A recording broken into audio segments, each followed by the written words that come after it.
Hi, this is David Morris, otherwise known as Survival Dave from urbansurvivalguide.com and surviveinplace.com.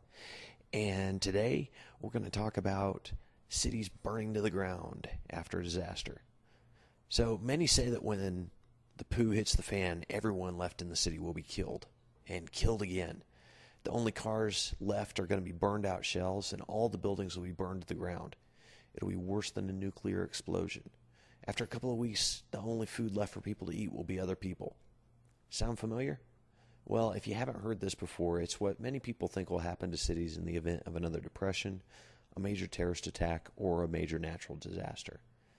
To be fair, the storyline sells books and movies, but is there any basis in reality? In short, no. Even Mogadishu, Somalia, the immoral hellhole that it is, isn't as bad as what people predict for the U.S. in the event of a major disaster.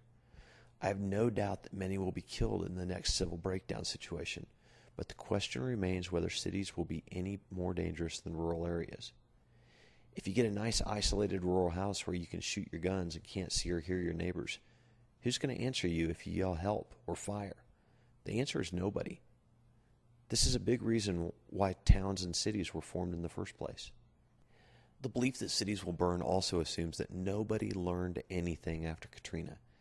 It assumes that nobody will use any of the 60-plus million guns purchased since Katrina in the U.S. to protect themselves or their neighbors.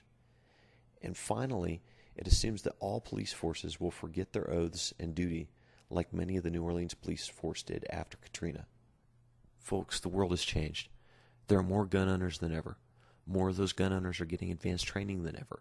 And there are more gun owners of all political colors who are willing and able to defend their family from violent attack than ever before.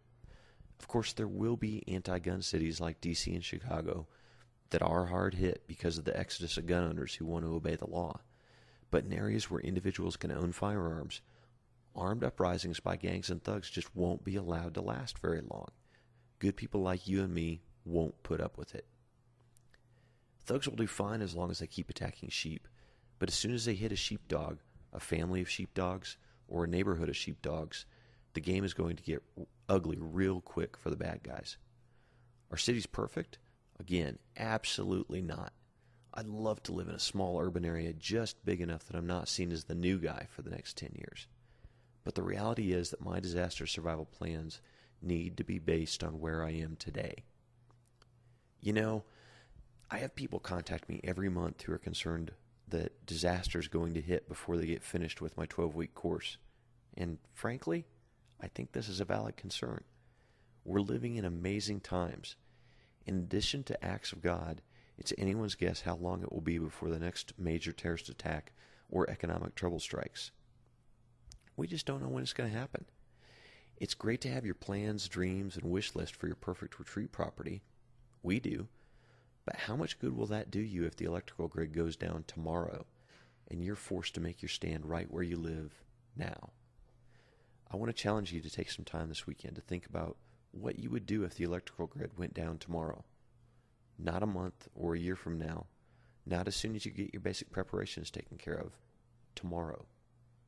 Why?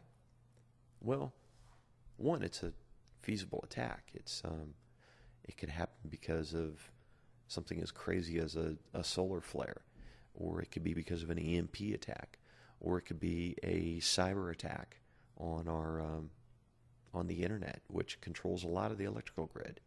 An attack on the internet could basically set up an overload situation that could shut down the grid. There's all sorts of ways that this could happen. I mean, it's not a far-fetched scenario.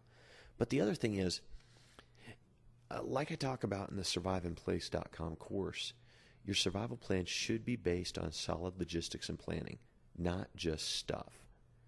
Think about where the shortcomings are with your current situation, how you would handle them if you were currently in a survival situation, and then think about what you can do to take care of the shortcomings since you aren't currently in a survival situation. Make a list. If the fixes involve buying stuff, include price.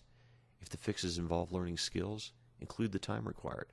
When you're done, prioritize and schedule a plan to start knocking everything out. Let me know what you come up with.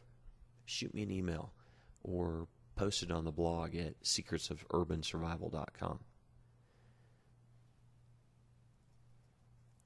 course, if you need a good tool that will save you hundreds of hours of research, check out the surviveinplace.com Urban Survival course. It will take you step by step through the process of preparing for breakdowns in civil order. It's a really easy to follow guide, and it represents hundreds of hours of research, interviews, and training, and years of testing. In other words, unless your time is only worth 5 to 10 cents an hour, it's way cheaper to take the course than to spend your time reinventing the wheel. Besides, time may not be something we have a lot of. Until next time, David Morris, UrbanSurvivalGuide.com and SurviveInPlace.com.